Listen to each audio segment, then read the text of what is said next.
Hello everyone, hope everybody's doing great today.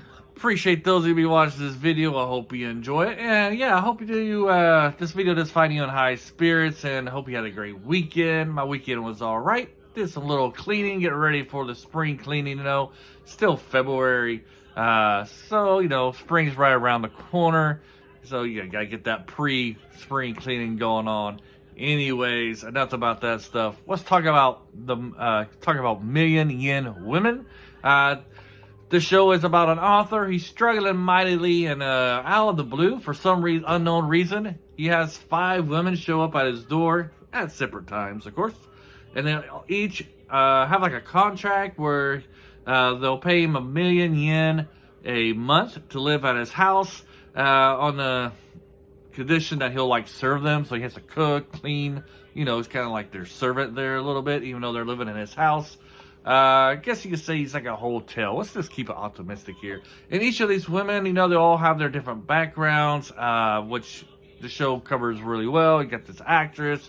You got this lady who runs like an underground prostitution kind of thing, And then you got another girl whose dad was like this famous, famous author. Let's say author.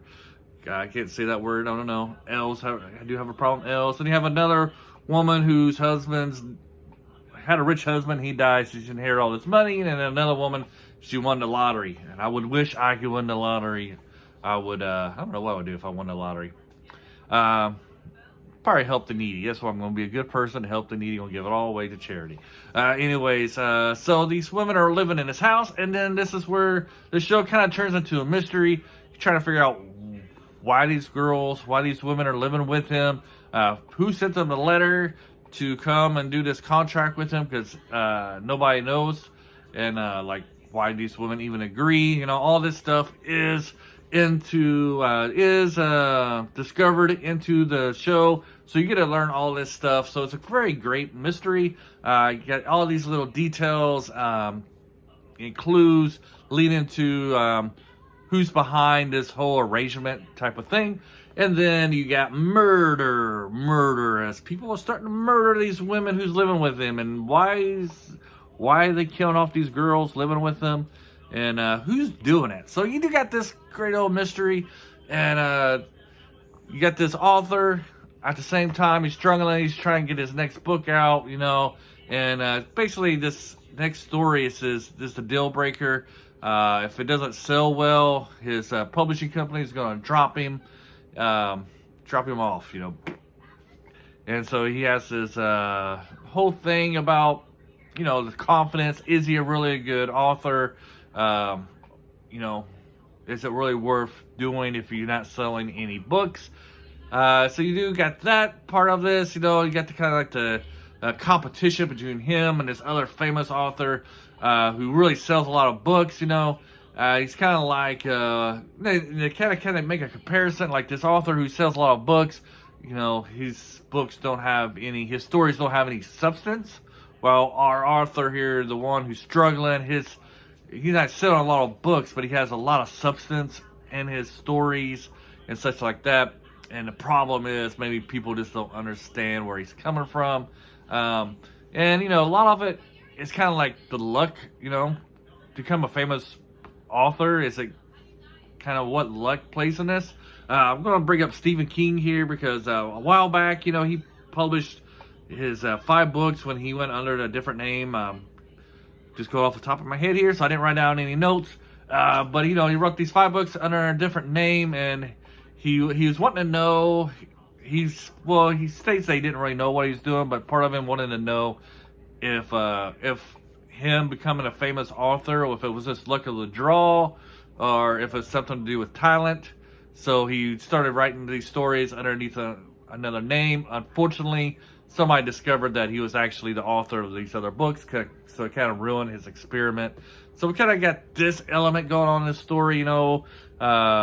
It's becoming a famous author. Is it really talent, or is it something just, a luck of a draw type of thing? And it kind of makes a comparison between our author. It's kind of like our main character. He's kind of like very mellow, and he's very mellow and an introvert, while the other author is very famous. He's like an extrovert. He's good looking, really pretty, and stuff like that. He's handsome, so the girls kind of dig him and stuff. So, what kind of elements goes into making somebody successful? So it does play in that role, and there's a bunch of other kind of like commentary about cultural commentary and stuff that's in this. It's very well written. I really enjoy this. It's that it's kind of like a slow burn. You know, you don't really get your high points and low points. You know, it's not a lot of action in this.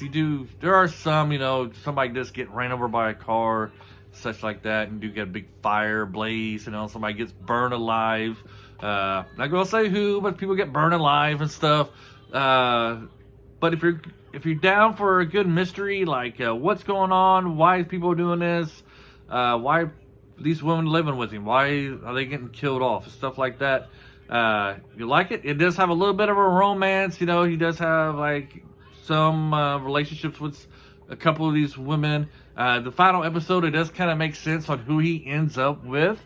I think they made the right choice of who the last, not the last woman staying in, because there's a few of them, but not all of them get murdered off. But the one he ends up with in the end, I think it does kind of make sense. You know, there's hints that there is some romantic feelings between the two, even though he's heavily, even though during the show he does seem to communicate and rely on these other two women more than her.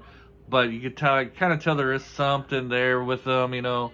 And our main character, he's somebody you want to root for. He's going through some depression and stuff.